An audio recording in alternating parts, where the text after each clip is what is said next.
Hello guys! Welcome back to my channel. It's TVKS. Ayan. Monday morning guys. Ayan. Ang ating menu for today ay sinigang. Ay hindi pala. Paksiw na bangus. Sinigang kasi maasim na sa isip ko maasim. Sorry guys. Sinigang pala na bangus ito. Pakita ko sa inyo. Pero luto na. Nailuto ko na. Ito guys. Ayan guys. Ayan.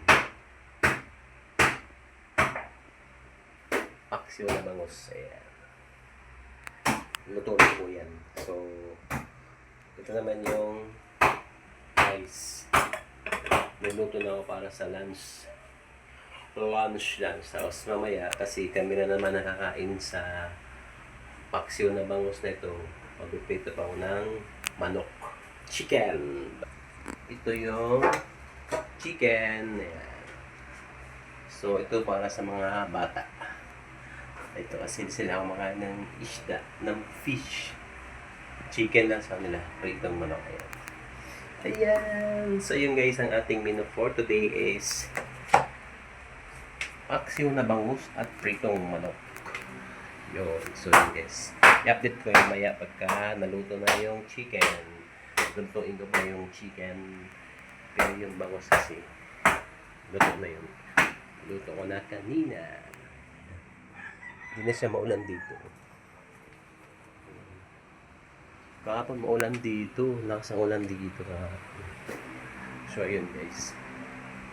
Ayan, ayan. Ayan, ayan, ayan. Shout out sa inyo lahat. Sa aking mga ka-YouTuber, mega love shoutout sa inyo. Shoutout sa iyo, Pugtistic One, Ginsky Nina, Stephanie TV, mega love shoutout sa inyo.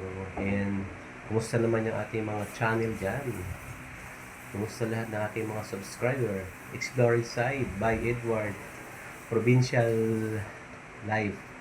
Ayan, shoutout sa iyo, Provincial Life. Ayan, shoutout sa inyo lahat. Ayun. Yung sa ating mga channel dyan. Ayan. Thank you very much for your support para sa aking live. Sa mga pumapunta sa aking live lagi sa aking channel, thank you very much sa iyong support. Shout out everyone. Thank you. See you. Mag-i-start na tayo magluto ng manok. Pipertuhin natin yung chicken. Bigla na guys, balikan ko kayo. Hey guys! Ayan, welcome. So, ito na yung chicken. Ito na natin. Ayan. Dala-dalawa yung lagay kasi malit na yung kawali niya. Yung pan. Dalawa na. 4 na piraso na naman yan. Para sa mga bata. Thank you.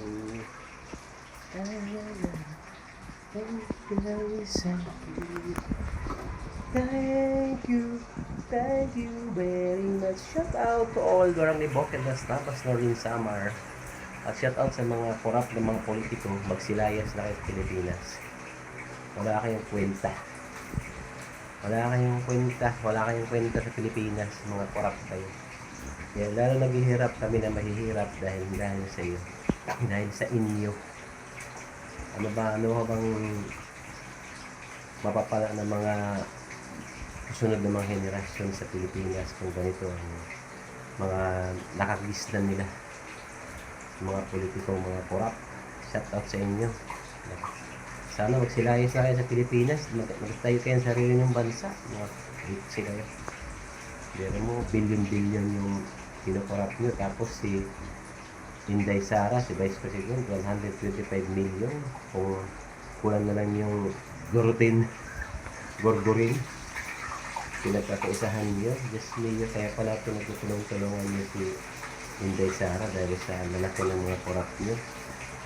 Ikaw Romualdez, ikaw Saldico. Naka. Totoo pala sabi ni Inday Sara na kayong dalawa lang may hawak ng budget ng bansa.